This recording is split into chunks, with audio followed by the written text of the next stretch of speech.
বিশ্বকাপ জয়ী অসম কন্যা উমা চেত্ৰীৰ গৃহভূমি বোকাখাটত উপস্থিত হয় বিচিচিআইৰ সচিব দেৱজিৎ শইকীয়া। বোকাখাটৰ ৰজাবাৰীত বিচিচিআই আৰু এছিয়াৰ যৌথ উদ্যোগত নিৰ্মাণ হ'ব ক্ৰিকেটৰ অত্যাধুনিক ক্ৰীড়া প্ৰকল্প।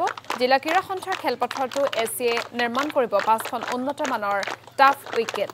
বিচিচিআইৰ সচিব দেৱজিৎ শইকীয়াৰ সৈতে বোকাখাটত উপস্থিত হোৱা অসম ক্ৰিকেট সন্থাৰ নৱনিৰ্বাচিত সম্পাদক সনাতন দাস আৰু উপসভাপতি ৰমেন দত্তক আদৰণি জনাই মন্ত্ৰী অতুল বৰাই।